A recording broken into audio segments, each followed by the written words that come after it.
अध्ययन एकेडमी के online platform में आपका स्वागत है। हम लोग इतिहास विषय का अध्ययन कर रहे थे, आज उसी को हम लोग आगे बढ़ाते हैं। आगे देखिएगा। देखिए, जो हड़प्पा के लोगों को था उनको विज्ञान का भी नॉलेज था भैया, ध्यान रखिएगा।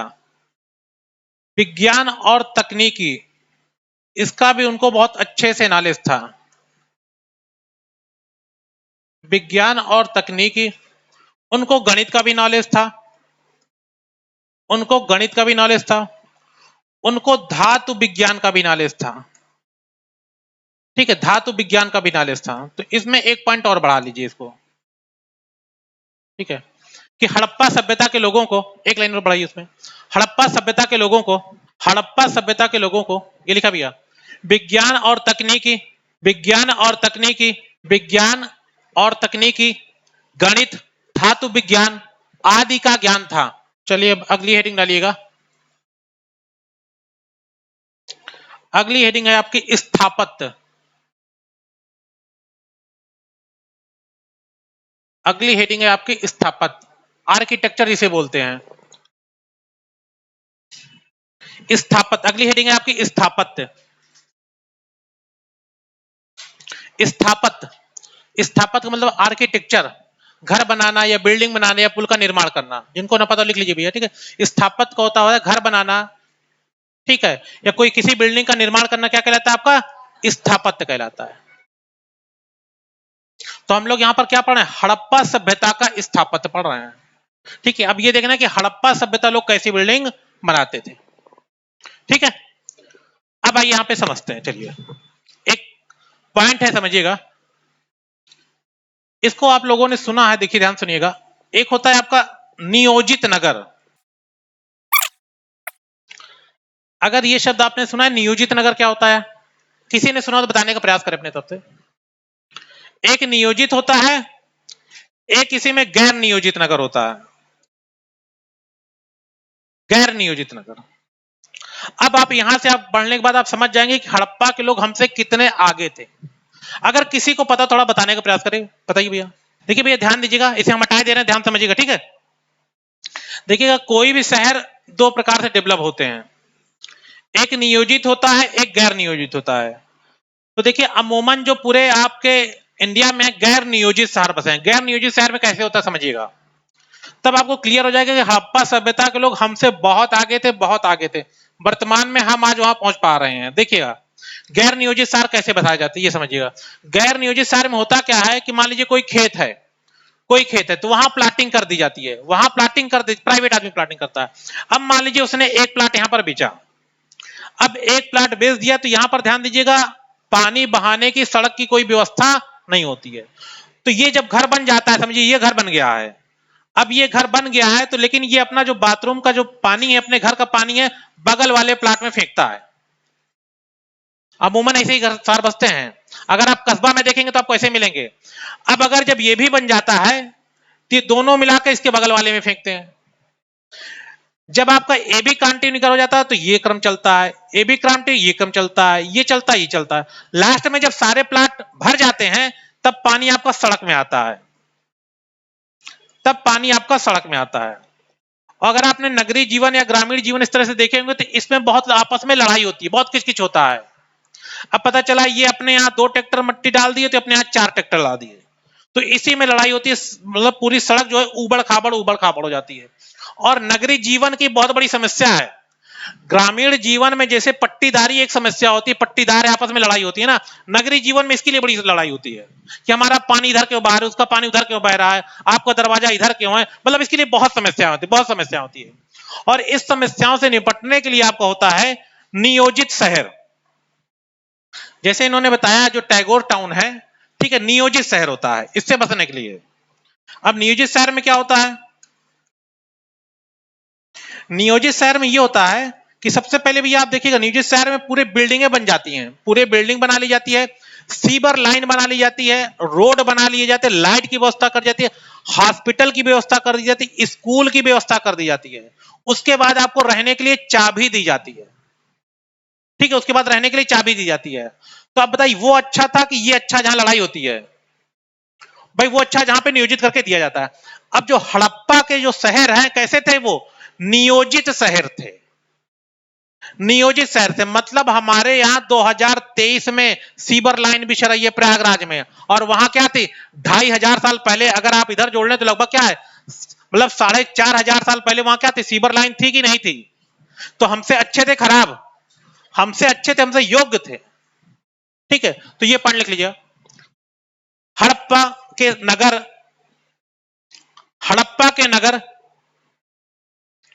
नियोजित तरीके से बसाए गए थे। हड़प्पा के नगर नियोजित तरीके से बसाए गए थे। चलिए अगले पॉइंट पे आते हैं। पे अब थोड़ा सा ध्यान दीजिएगा, कभी आपने अगर नियोजित शहर देखा हो या नियोजित नगर देखा हो तो उनकी खास बात क्या होती है, उनकी जो सड़कें होती हैं वो एक दूसरे को 90 अंश के कोण पे काटती हैं। ये ध्यान दीजिएगा, जितने भी आपको नियोजित नगर मिलेंगे उनकी खास बात है उनकी सड़कें लगभग एक दूसरे के 90 अंश के कोण पर काटती है। जैसे एग्जांपल आप सिविल लाइन वाला एरिया देखिए, अगर आप सिविल लाइन आप गए हो, अगर आप सिविल लाइन में जो सुभाष चंद्र चौराहा उसको ध्यान से देखिए आप जरा से, और उसके अगल पीवीआर चौराहा, तुलसी चौराहा, जितना चौराहा आप सिविल लाइन में देखे हो, देखिए सारे चौराहा किस पे काटते हैं, एक दूसरे के 90 अंश के कोण पे काटते हैं कि नहीं काटते हैं? या जो भी अभी आपने टैगोर टाउन का नाम जहां भी आपने देखा होगा, जहां भी नियोजित नगर होते हैं तो उनकी सड़कें एक दूसरे को 90 अंश के कोण पे काटती हैं। तो इसको भी लिख लीजिएगा, लिखिएगा नियोजित नगर की सड़कें, नियोजित नगर की सड़कें एक दूसरे को 90 अंश के कोण पर काटती हैं। नियोजित नगर की सड़कें एक दूसरे को 90 अंश के कोण पर काटती हैं।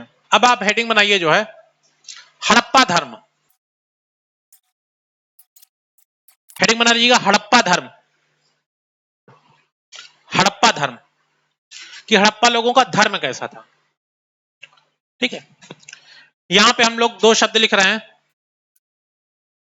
अब इसके बारे में आप लोगों ने इंटर में खूब पढ़ा होगा, सगुण ईश्वर और निर्गुण ईश्वर, इंटर में आपने पढ़ा होगा।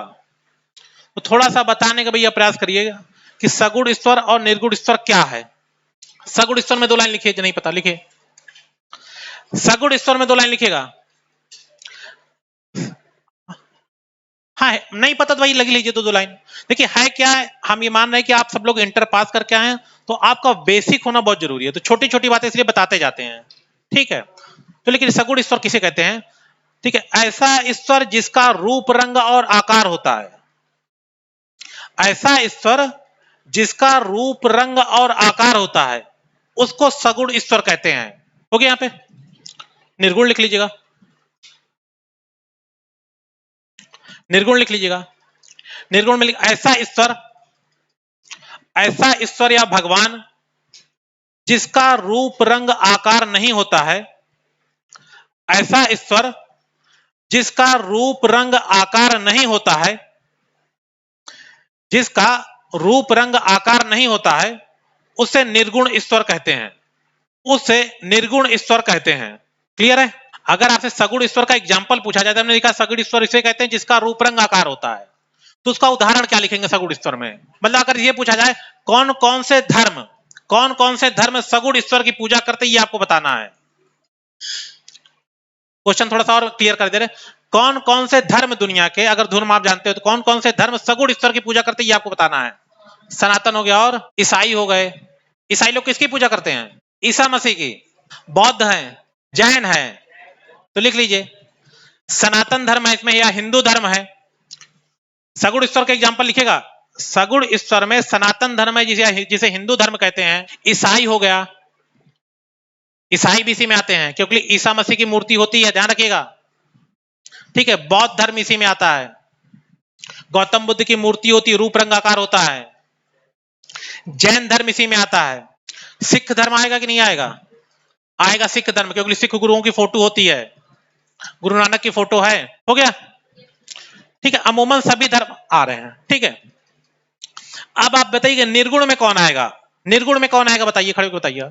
इस्लाम आएगा, क्योंकि अल्लाह का कोई रूप रंग आकार नहीं होता है, तो लिख लीजिएगा भैया निर्गुण में आपका इस्लाम आएगा,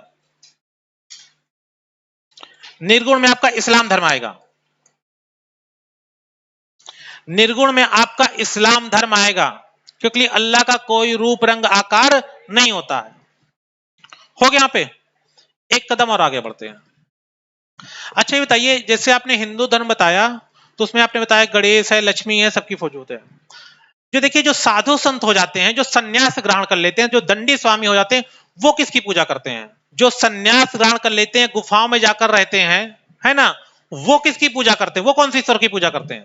ध्यान से पहले सुनिएगा, ठीक है, उत्तर भी ध्यान से दीजिएगा। और ये चीजें किताब में नहीं लिखी, आपके देखने पर, एहसास करने पर, अनुभव की चीजें बता रहा हूं। जो सन्यास ग्रहण कर लेते हैं, दंडी स्वामी होते हैं, साधु संत होते हैं, वो कौन सी ईश्वर की पूजा करते? क्या आपने कभी देखा है किसी ईश्वर के सामने उन्हें पूजा करते हुए? आपने नहीं देखा है उनको पूजा करते हुए, आपने उनको पूजा करते हुए आज तक नहीं देखा है, लेकिन उनके सामने किसी की मूर्ति नहीं होती है। वो किसकी पूजा करते हैं? निराकार ब्रह्म की पूजा करते हैं, निराकार ब्रह्म की। निराकार मतलब होता है जिसका कोई आकार नहीं होता है। तो ध्यान रखिएगा, जिसे आप हिंदू धर्म या सनातन धर्म कहते हैं, उसमें दोनों लक्षण पाए जाते हैं, सगुण के भी और निर्गुण के भी। क्लियर हुआ कि नहीं हुआ? क्योंकि अगर आपने मान लीजिए गीता पढ़ी होगी तो उसमें लिखा है कि मैं आदि और अनंत हूं, मेरा कोई रूप रंग आकार नहीं है, व्यक्ति अपने सुविधा के अनुसार मेरा रूप रंग बना लेता है। तो इसको भी थोड़ा सा ध्यान रखिएगा, या उसको ब्रैकेट में आप लिख लीजिए, समझ लीजिएगा। जो हिंदू धर्म है या सनातन धर्म है, उसमें ये दोनों लक्षण पाए जाते हैं। सामान्य लोगों के लिए सगुण होता है, और जो साधु संत होते हैं वो निर्गुण ब्रह्म की पूजा करते हैं। इसको देख लीजिएगा, समझ लीजिएगा, और व्यवहारिक तरफ से अगर कोई कंफ्यूजन हो तो बल्कि पूछ लीजिए अभी, और सोच समझ लीजिए। चलिए और आगे बढ़े, ठीक है, और आगे बढ़ते हैं। फिर आपको अगला क्वेश्चन हम दे रहे हैं, आपको यह बताना है कि कबीरदास किसकी पूजा करते थे, तुलसीदास किसकी पूजा करते थे? भैया जिसको पता हो खड़े को बताए। ये भी आप इंटर में खूब पढ़े हो अच्छी तरह से, चाहे आर्ट साइड को चाहे साइंस साइड को। आपको यह बताना है कि कबीरदास किसकी पूजा करते थे और तुलसीदास किसकी पूजा करते थे। मतलब हाई स्कूल में पढ़े, इंटर में पढ़े, अच्छा अच्छे से पढ़े। भैया ध्यान दीजिएगा, ये जो कह रहे हैं इनके अनुसार, भैया बैठ जाइए अब आप लोग थोड़ा सा फिर चिंतन करें। इनके अनुसार कबीर कृष्ण की पूजा करते थे, ये भैया बता रहे हैं, ठीक है। और तुलसी बाबा जो है राम की पूजा करते थे, बाबा लिख दिया, ठीक है, ये राम की पूजा करते थे। अब थोड़ा सा और सब लोग माइंड में अपने जोड़ दीजिए, सब लोग माइंड में और थोड़ा सा जोड़ दीजिए।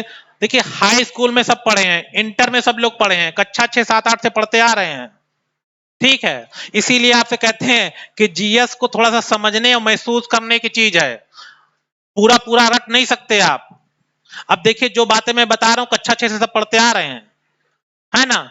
भक्तिकालीन कवि कबीर तुलसी सब रटे आए हैं, और दिमाग यहां पे काम नहीं कर रहा है। और थोड़ा सा डेवलप करिए अपने आप को, याद करिए, दिमाग पे थोड़ा सा जोर डालिए, मोबाइल को भूल करके जाइए किताब में, ध्यान दीजिएगा। देखिए भैया कबीर भी राम की पूजा करते थे, कबीर भी राम की पूजा करते थे। कुछ कुछ याद आ रहा हो तो बता रहे हैं, अभी आ रहे हैं, हम सबको प्रूफ देंगे। कबीर भी राम की पूजा करते थे। कबीर के गुरु कौन थे? रामानंद।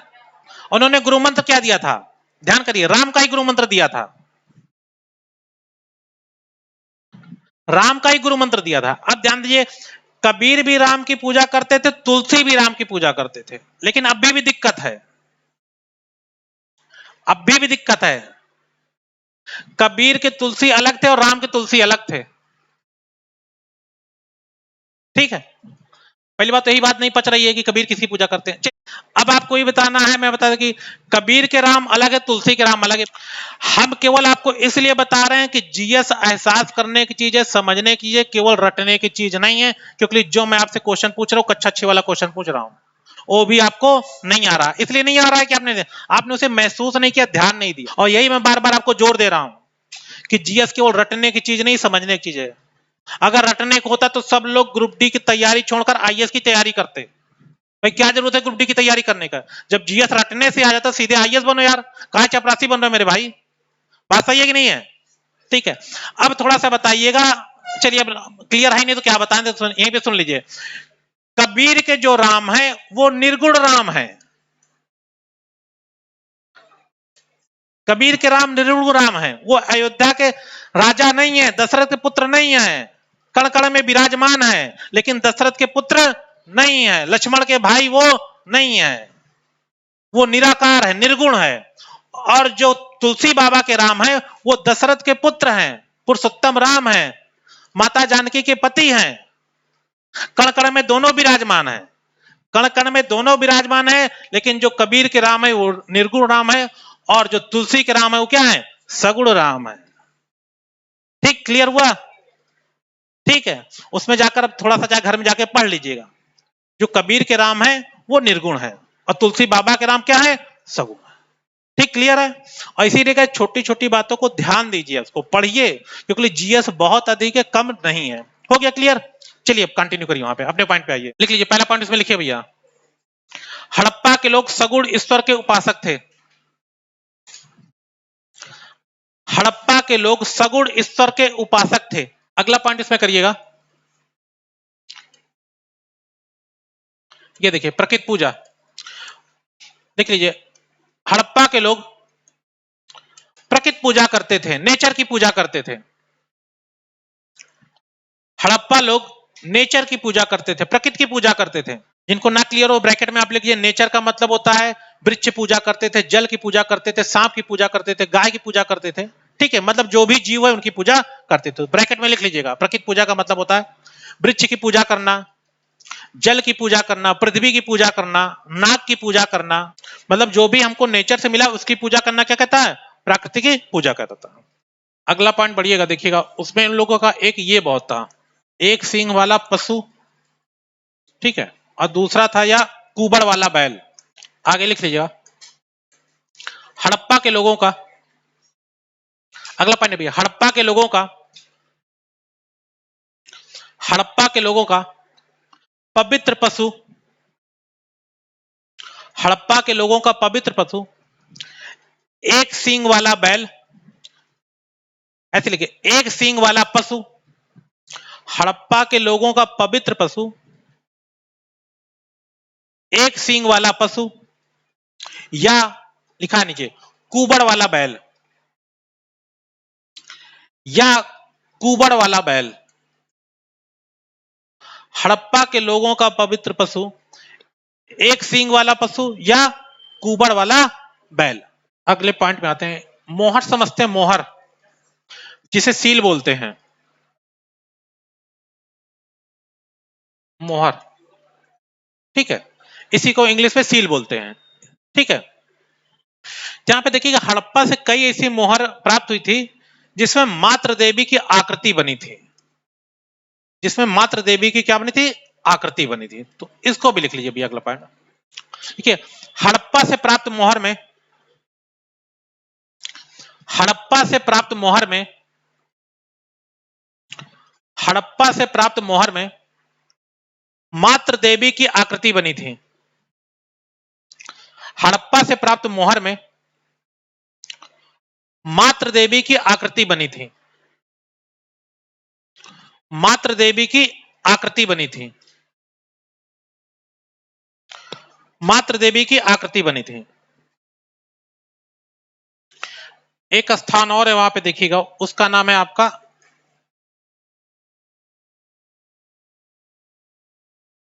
मोहनजोदड़ो, यह स्थान का नाम है,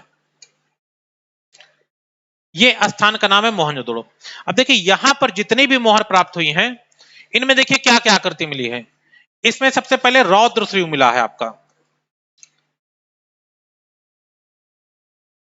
रौद्र शिव जिन्होंने आदि योगी जिसे कहा गया है,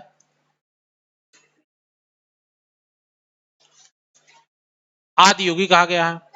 यहां पर त्रिदेव की भी आकृति मिली है, और त्रिदेव का मतलब भी शिव होता है।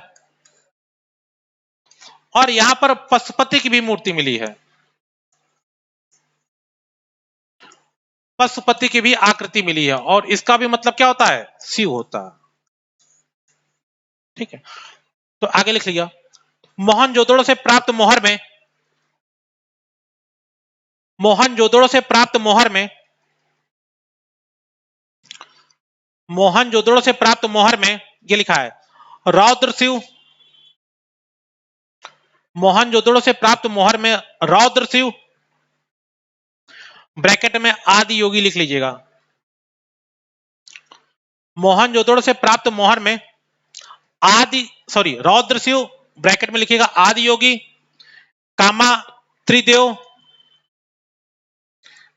त्रिदेव, और पशुपति की आकृति प्राप्त हुई है, और पशुपति की आकृति प्राप्त हुई है, और पशुपति की आकृति प्राप्त हुई है।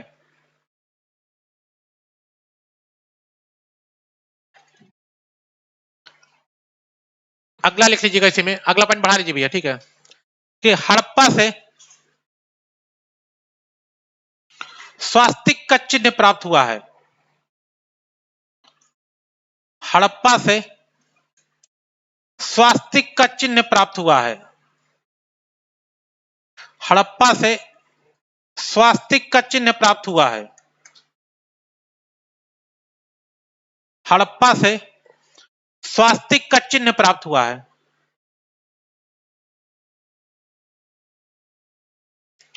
हड़प्पा से स्वास्तिक का चिन्ह प्राप्त हुआ है। देखिए, एक स्थान लिखा है कालीबंगा और एक स्थान है आपका लोथल। अभी आगे भी इसके बारे में पढ़ना है हम लोग को। पीछे क्लियर दिख रहा है ना, लोथल और कालीबंगा? तो लिखिए भैया, इसमें लोथल और कालीबंगा से, लोथल और कालीबंगा से, लोथल और कालीबंगा से हवन कुंड के साक्ष्य प्राप्त हुए हैं। लोथल और कालीबंगा से हवन कुंड के साक्ष्य प्राप्त हुए हैं। लोथल और कालीबंगा से हवन कुंड के साक्ष्य प्राप्त हुए हैं। एक बार पढ़ लीजिए, कोई कंफ्यूजन हो तो बताइए, पढ़ डालिए तुरंत एक बार, पूरा पढ़ लीजिए, कोई कंफ्यूजन हो तो बताइए किसी तरह का, और थोड़ा सा जाकर रिवीजन किया करिए भैया। सीक्वेंस सही आ रहा है, क्रमबद्धता है, कोई आपको कंफ्यूजन है? सीक्वेंस मिलना बहुत जरूरी है। जैसे आपकी किताब मान लीजिए जो लूसेंट पढ़ते हो, उसमें सीक्वेंस का अभाव है, कुछ पता नहीं चलता क्या लिखा है, कहीं ऊपर कहीं नीचे, ठीक है, तो यहाँ पे सीक्वेंस का ध्यान दिया गया है।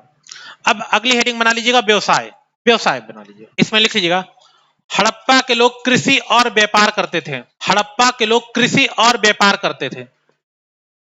हड़प्पा के लोग कृषि और व्यापार करते थे। हड़प्पा के लोग कृषि और व्यापार करते थे। ये क्वेश्चन अभी भी भैया शोध चल रहा है, इस पे जान लीजिए, समझ रहे हैं? इस पे यही माना जा रहा है, देखिए जो अंग्रेज हैं वो ये मानते थे आर्य लोग थे, और अंग्रेजों के अनुसार आर्य विदेशी थे, ठीक है। जब अभी हम आपको वैदिक सभ्यता पढ़ाते तो उसमें इस बात का जिक्र करते, ठीक है। तो ध्यान रखिएगा, इस बात को मैं अभी आपको बता दे रहा हूं कि हमारा जो इतिहास है ये अंग्रेजों ने लिखा है, ठीक है। और देखिए, जब भी कोई शत्रु आपका इतिहास लिखेगा तो आपके बारे में सही तो कम से कम नहीं लिखेगा, ठीक है। तो अगर अंग्रेजों की मानेंगे तो उनके अनुसार जो ये आपके हड़प्पा के लोग थे, ठीक है, उनको कभी आर मान रहे हैं कि बाहर के लोग थे, बाहर के लोगों ने बसाया था, ठीक है। तो ये बहुत ज्यादा भी क्लियर नहीं है, विवाद का विषय है, ठीक है, इस पे शोध चल रहा है। इसीलिए देखिए, कभी भी आपसे कोई भी आप एग्जाम दियो, कभी ये प्रश्न नहीं पूछा गया था कि हड़प्पा के मतलब हड़प्पा सभ्यता के लोग कहाँ के रहने वाले, क्वेश्चन कभी आया नहीं आएगा, केवल क्लियर नहीं है, इस पे कहीं भी कुछ भी क्लियर अभी इस पे नहीं है, ठीक है। सिविल की तैयारी करते तो विचार पढ़ा देते कि भैया ये इसका विचार है, वनडे में इसका विचार भी भैया नहीं पढ़ा जाता, ठीक है। इसको आगे इस पे देखिए, देखिए हमने लिखा है आपको व्यापार लिखाया है, ठीक है, व्यापार लिखाया है, तो इसमें लिख लीजिएगा 2 लाइन।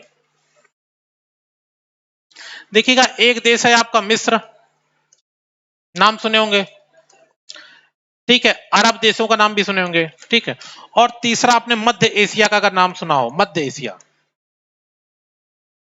तो मतलब इन तीनों क्षेत्रों से ही हड़प्पा सभ्यता के लोग अपना ट्रेड करते थे, व्यापार करते थे। तो इसको लिखिए, हड़प्पा सभ्यता के लोग मिस्र, हड़प्पा सभ्यता के लोग मिस्र,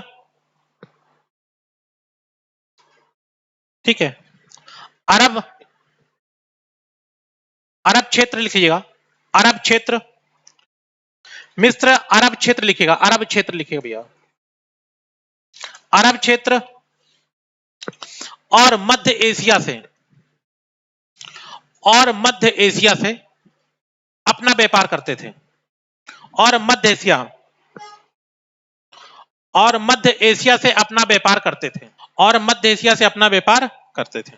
इसमें जिसे हाईलाइट करना उसे ध्यान दीजिए। एक यहां पर अरब में एक देश है इराक, इराक, ठीक है, इराक एक देश है।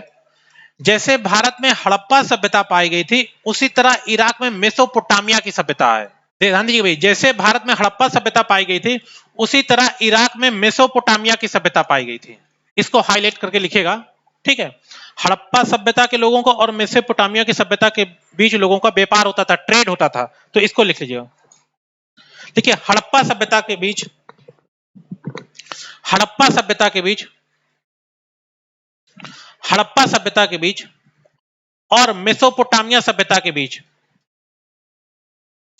हड़प्पा सभ्यता के बीच और मेसोपोटामिया की सभ्यता के बीच ट्रेड होता था, व्यापार होता था, ट्रेड या व्यापार होता था। इसको हाईलाइट रखिएगा, ये कॉमन क्वेश्चन बनता है, ठीक है, ये कॉमन क्वेश्चन आपका बनता भैया, पूछता है, ठीक है, इसको ध्यान रखिएगा, वनडे तक पहुंच जाता है, ठीक है। इसको लिख लीजिएगा, जो मेसोपोटामिया की सभ्यता वर्तमान में इराक देश में आएगी, मेसोपोटामिया की सभ्यता वर्तमान में इराक देश में, ये ऊपर लिखा हुआ है। जैसे भारत में सिंधु सभ्यता है, उसी तरह इराक में मेसोपोटामिया की सभ्यता है। हो गया, एक लाइन और बढ़ा लीजिएगा यहाँ पे। देखिए, जैसे भारत में जो हड़प्पा सभ्यता है वो सिंधु नदी के किनारे है, उसी तरह इराक में जो मेसोपोटामिया की सभ्यता है वो दजला और फरात नदी किनारे है, दजला और फरात, उसी में बढ़ाइएगा। मेसोपोटामिया की सभ्यता दजला और फरात नदी के किनारे है,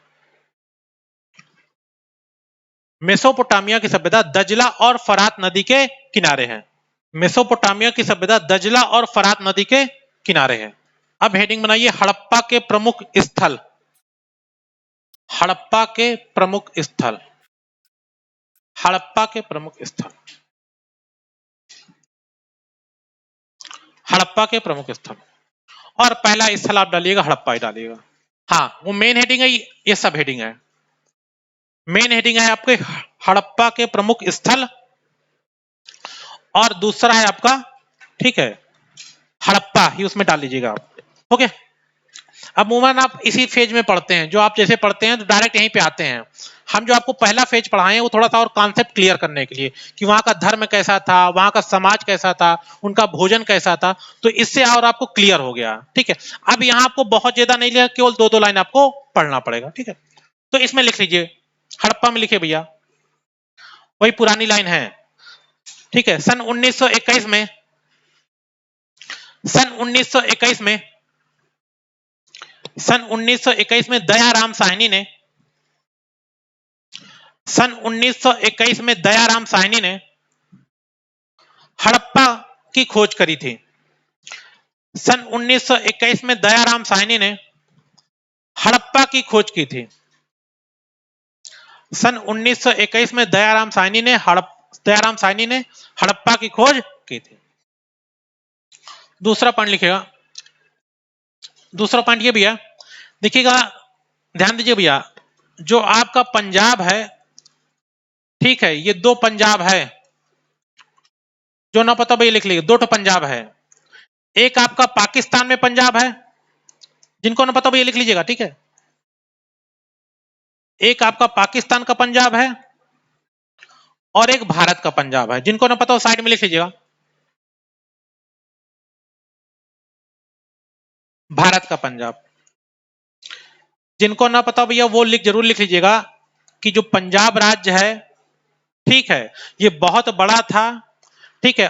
15 अगस्त 1947 में इसके 2 भाग कर दिए जाए, एक चला गया पाकिस्तान वाले पंजाब, पाकिस्तान में पंजाब चला गया, और एक पंजाब भारत में है। हो गया, यहां तक क्लियर हो गया। जिनको ना पता लिख लीजिएगा कि पंजाब के 2 भाग कर दिए गए, एक पाकिस्तान में पंजाब है, एक भारत में पंजाब है। हो गया यहाँ पे। और एक लाइन इसमें बढ़ा लीजिए जिनको जानकारी हो, ठीक है। जो पाकिस्तान वाला पंजाब है, यहां इसका जो सबसे प्रमुख शहर है वो है आपका लाहौर। पाकिस्तान वाले पंजाब का जो सबसे प्रमुख शहर है वो है लाहौर। पाकिस्तान वाला जो पंजाब है उसका जो सबसे प्रमुख शहर है वो है आपका लाहौर। पाकिस्तान वाला जो पंजाब है उसका सबसे प्रमुख शहर आपका लाहौर है। अब उसमें आगे बढ़ाइएगा, ठीक है। अब आगे लिखिएगा, हड़प्पा के लिए लिखिएगा। हड़प्पा पाकिस्तान पंजाब में है। हड़प्पा पाकिस्तान पंजाब में है। हड़प्पा पाकिस्तान पंजाब में है।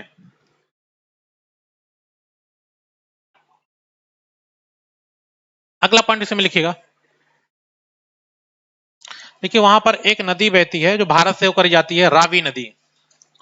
तो अगला पॉइंट पढ़ लीजिएगा, लिख लीजिएगा उसमें, हड़प्पा रावी नदी के किनारे है। हड़प्पा रावी नदी के किनारे है। हड़प्पा रावी नदी के किनारे है।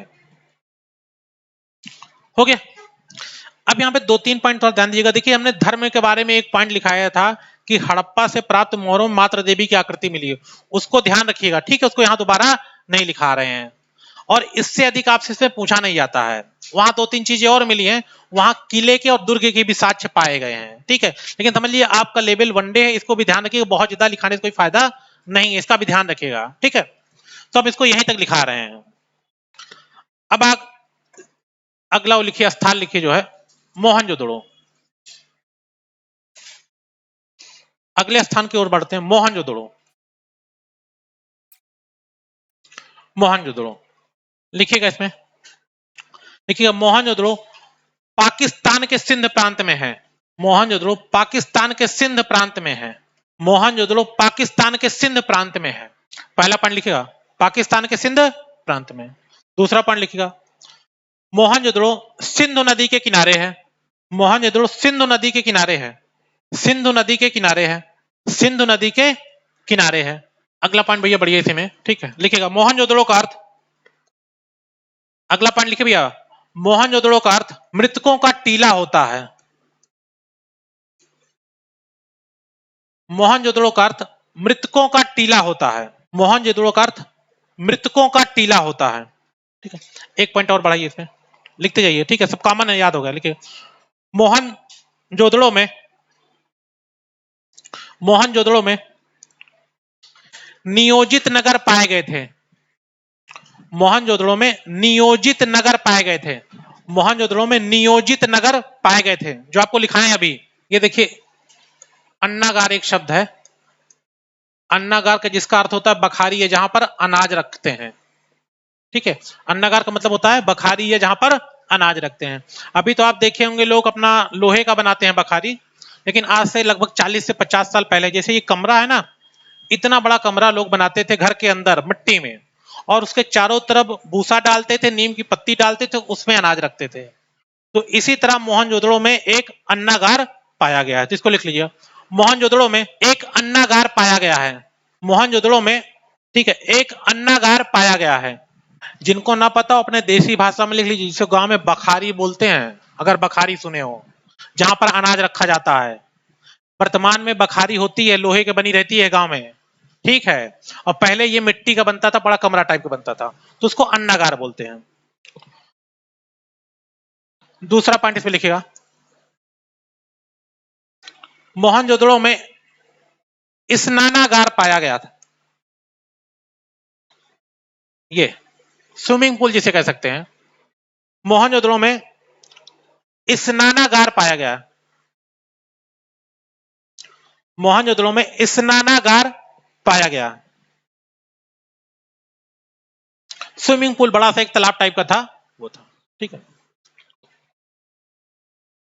इसमें भैया कुछ, ठीक है, समझने जैसा कोई चीज नहीं, केवल आपको ध्यान रखना इस बातों को, ठीक है।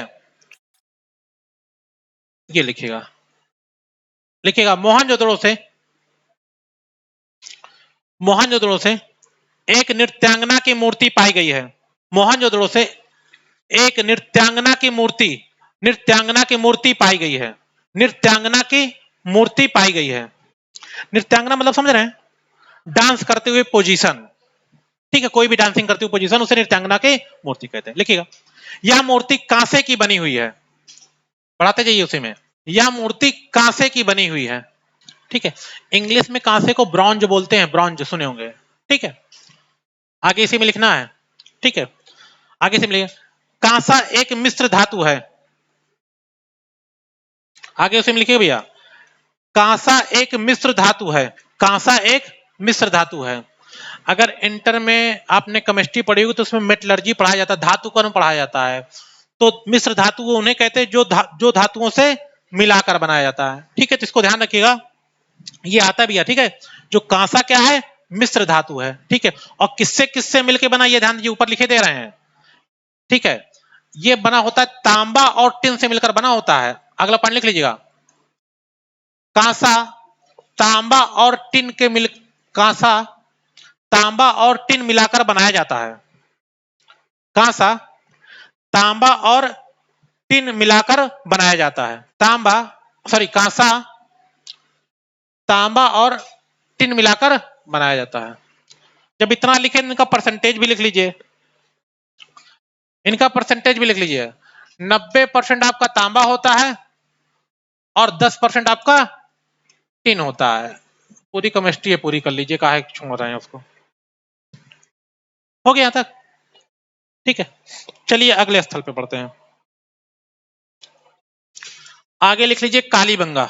हाँ, अगली हेडिंग है भैया कालीबंगा, आपका अगला स्थल है कालीबंगा। पहला पॉइंट लिखिए, राजस्थान में है, राजस्थान राज्य में है, राजस्थान राज्य में है, राजस्थान राज्य में है। दूसरा पॉइंट उसे लिखिए भैया, घग्गर नदी के किनारे है, घग्गर नदी के किनारे है, घग्गर नदी के किनारे है। अब यहां पे ध्यान दीजिएगा, वर्तमान में घग्गर नदी नहीं है भैया, ठीक है, इसका अस्तित्व समाप्त हो चुका है, ठीक है। तो उसको मैप में कहीं खोजिएगा नहीं, मिलेगी भी नहीं, तो साइड में बल्कि अपना लिख लीजिएगा कि वर्तमान में इसका अस्तित्व नहीं है, मतलब वर्तमान में नदी नहीं पाई जाती है। पहले थी उस समय, लेकिन वर्तमान में नदी नहीं है, क्योंकि जाके खोजने लगेंगे कि आप कहें सर घग्गर नदी तो उसमें नहीं है, आप कहां से लिखा दिए, तो इसलिए बता दे रहे हैं। नए स्टूडेंट के साथ दिक्कत होती है, ठीक है, तो उसको लिख लीजिएगा। अगला पॉइंट लिखिएगा, कालीबंगा का अर्थ, कालीबंगा का अर्थ काली चूड़ी होता है, कालीबंगा का अर्थ काली चूड़ी होता है, कालीबंगा का अर्थ काली चूड़ी होता है, ठीक है। ये पॉइंट इंपॉर्टेंट है, ध्यान रखिएगा, ये इसका मेन पॉइंट यही है। देखिएगा, कालीबंगा से जोते हुए खेत के साक्ष्य प्राप्त हुए हैं, कालीबंगा से जोते हुए खेत के साक्ष्य प्राप्त हुए हैं, कालीबंगा से जोते हुए खेत के साक्ष्य प्राप्त हुए हैं। अगला पॉइंट लिखिएगा इसमें, ठीक है। कालीबंगा से मिट्टी के बर्तन प्राप्त हुए हैं, कालीबंगा से मिट्टी के बर्तन प्राप्त हुए हैं, कालीबंगा से मिट्टी के बर्तन प्राप्त हुए हैं। और लिख लीजिएगा, कालीबंगा में भवन निर्माण के लिए, कालीबंगा में भवन निर्माण के लिए, कालीबंगा में भवन निर्माण के लिए कच्ची ईंट का प्रयोग किया गया है, कालीबंगा में भवन निर्माण के लिए कच्ची ईंट का प्रयोग किया गया है। अब देखिए, जो भी आपको लिखाया गया भैया, कल उसे पढ़ के आइएगा, कोई कंफ्यूजन हो बताइएगा, लेकिन उसे रोज पढ़ते जाइए आप। अगर पढ़ेंगे नहीं तो भूल जाएंगे।